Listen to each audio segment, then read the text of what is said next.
السلام علیکم اللہ وبرکاتہ۔ الحمد للہ رب العالمین والصلاة والسلام علی رسولہ الکریم وعلی آلہ وصحبہ اجمعین، اما بعد۔ اعوذ باللہ من الشیطان الرجیم، بسم اللہ الرحمن الرحیم۔ فأراه الآية الكبرى فكذب وعصى ثم أدبر يسعى۔ محترم سامعین، آج آپ کے سامنے سورہ نازعات کی مزید اور 3 آیتیں پڑھی گئیں۔ آیت نمبر 19، 20 اور 21۔ ان تینوں آیتوں میں اللہ تعالیٰ نے یہ بات بیان کی کہ جب حضرت موسیٰ علیہ السلام فرعون کے پاس پہنچے تو فرعون سے ان کی کیا کیا بات چیت ہوئی آگے، اور اللہ تعالیٰ نے اس کا تذکرہ کیا اور کہا کہ فَأَرَاهُ الْآيَةَ الْكُبْرَى۔ جب فرعون حضرت موسیٰ علیہ السلام کی بات کا انکار کیا تو اللہ تعالیٰ نے حضرت موسیٰ علیہ السلام کو بطور معجزے کے کچھ چیزیں عطا کی۔ دیکھیے، 2 چیزیں ہیں، ایک ہے معجزہ اور ایک کرامات۔ کرامات اولیاء جن کو کہتے ہیں، کرامت اولیاء کے، اور اس طرح سے معجزہ جو ہے، دونوں میں بہت گہرا فرق ہے۔ معجزہ کہتے ہیں کہ اللہ تعالیٰ کی طرف سے بندے کو جو چیز عطا کی جائے، اور یہ معجزہ جو ہے اللہ تعالیٰ کی اجازت کے بغیر وقت کا نبی بھی استعمال نہیں کر سکتا جب تک کہ اس کے استعمال کرنے میں اللہ تعالیٰ کی اجازت نہ ہو۔ مثال کے طور پر حضرت موسیٰ علیہ السلام کو اللہ تعالیٰ نے بطور معجزے کے 3 چیزیں اللہ نے عطا کی۔ ایک ید بیضا، اور ایک ہے جب وہ اپنے ہاتھ کو بغل میں ڈالتے تو ہاتھ بالکل سفید ہوتا، اور تیسرا معجزہ جو اللہ نے حضرت موسیٰ کو دیا تھا وہ ہے قحط سالی۔ یہ 3 معجزے اللہ تعالیٰ نے حضرت موسیٰ علیہ السلام کو عطا کیے تھے۔ اس کے علاوہ حضرت عیسیٰ علیہ السلام کو اللہ تعالیٰ نے معجزہ عطا کیا کہ وہ اللہ تعالیٰ کے حکم سے مردے کو زندہ کرتے تھے۔ یہ حضرت عیسیٰ کا معجزہ تھا، ایک خصوصیت، ایک اسپیشلٹی کہتے ہیں آپ اس کو۔ اس کے علاوہ ان تمام میں ہمارے اور آپ کے آخری نبی امام الانبیاء محمد صلی اللہ علیہ وسلم کا بھی ایک معجزہ تھا۔ معجزہ کیا تھا؟ جو ہمیشہ تا قیامت زندہ ہے اور ہمیشہ زندہ رہے گا، جس کا نام قرآن مجید ہے، جو اللہ کے نبی کو اللہ تعالیٰ نے بطور معجزے کے عطا کیا ہے۔ کرامت جو ہوتی ہے، کرامت یہ عام ہے، ہر ایک کو مل سکتی ہے کرامت، مجھے بھی مل سکتی ہے، آپ کو مل سکتی ہے، لیکن معجزہ خاص ہے۔ دونوں میں فرق ہے، معجزہ اور کرامت میں عام خاص کا فرق ہے۔ معجزہ صرف نبیوں کے لیے خاص ہے، اور یہ نبی بھی معجزے کو اسی وقت استعمال کر سکتا ہے جب تک کہ اس کے استعمال کرنے میں اللہ کی اجازت نہ ہو۔ کرامت جو ہے وہ عام ہے، یہ ہر انسان کو مل سکتی ہے، لیکن شرط یہ ہے کہ آدمی ایمان والا ہو۔ تو اللہ تعالیٰ کبھی کبھار ایمان والے آدمی کو اللہ تعالیٰ ایسے کرامتیں اللہ تعالیٰ عطا کرتا ہے۔ یہ 2 چیزیں یاد رکھیں، معجزہ اور کرامت میں فرق ہے۔ تو فَأَرَاهُ الْآيَةَ الْكُبْرَى، حضرت موسیٰ علیہ السلام جب فرعون کے دربار پہنچے تو سب سے پہلے فرعون بھول گیا تھا کہ موسیٰ کون ہے۔ موسیٰ علیہ السلام نے یاد دلایا، دیکھو میں وہی موسیٰ ہوں، تمہارے دربار میں میری پیدائش ہوئی، میں بڑا پلا تمہارے پاس ہی۔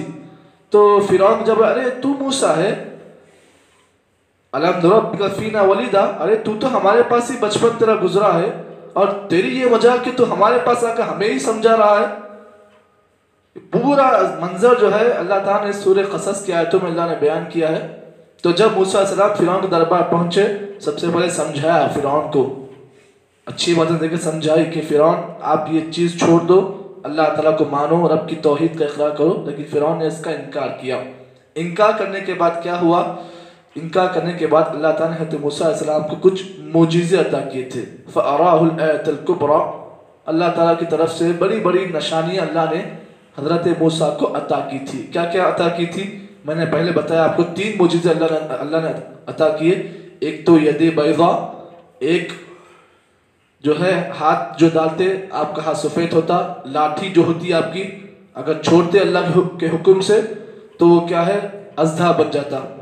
اور تیسرا جو ہے قحط سالی۔ اللہ رب العالمین نے سورہ طٰہٰ کی آیت میں اللہ نے کہا وَاضْمُمْ يَدَكَ إِلَىٰ جَنَاحِكَ فَتَخْرُجْ بَيْضَاءَ مِنْ غَيْرِ سُوءٍ آیَةً أُخْرَىٰ۔ اس زمانے میں جب فرعون اور موسیٰ کا جو زمانہ تھا، اس زمانے میں جادو کا بہت चर्चा था, जादू सर चढ़ कर बोलता था।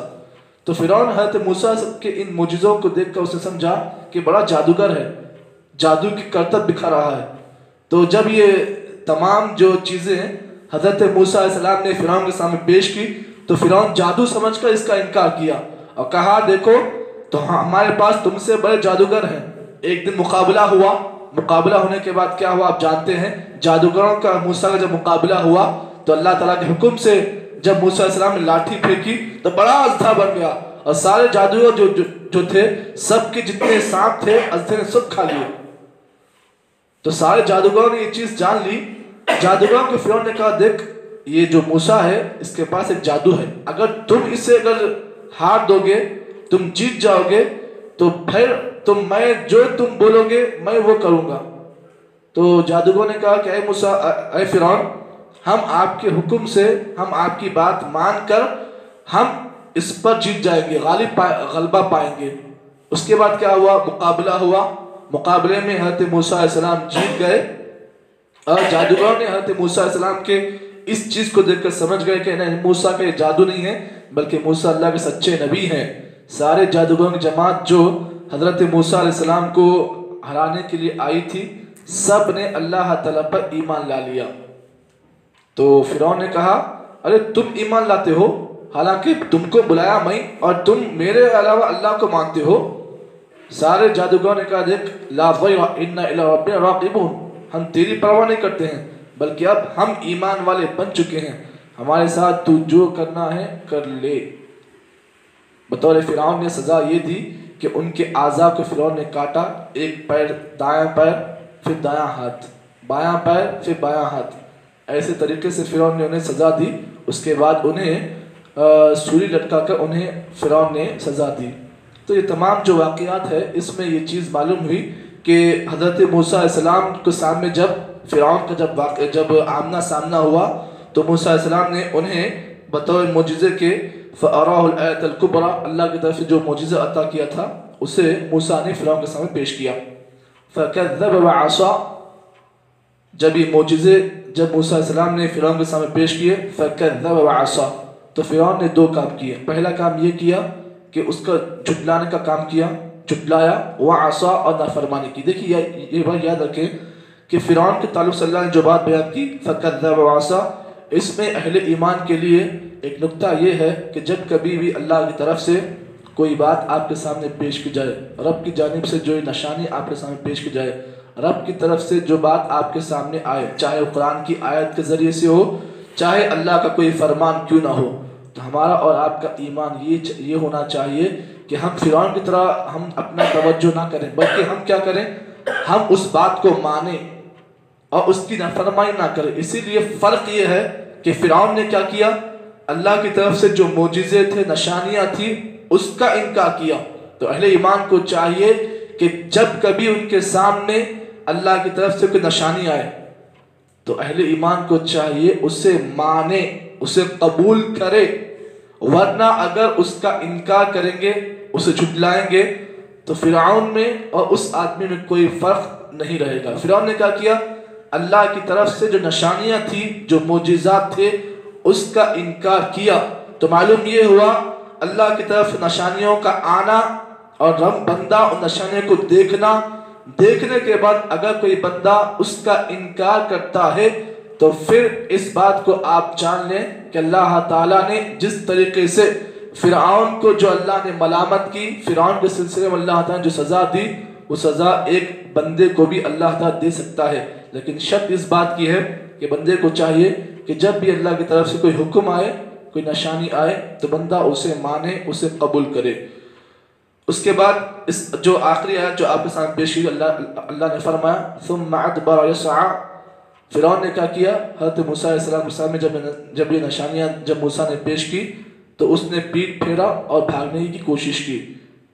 वो निशानियों से उसने भागना शुरू किया। इसका मतलब ये है कि हिमाकत में आ गया, तकब्बुर में आ गया, जो अल्लाह को बड़ा नापसंद है। तो बंदे को चाहिए कि हमेशा आजिज़ी इख्तियार करे, तकब्बुर का कोई शायबा बंदे का ना हो, क्योंकि जो बंदा तकब्बुर करता है अल्लाह ताला भी उसे घसीट कर जहन्नम के आग में फेंकता है।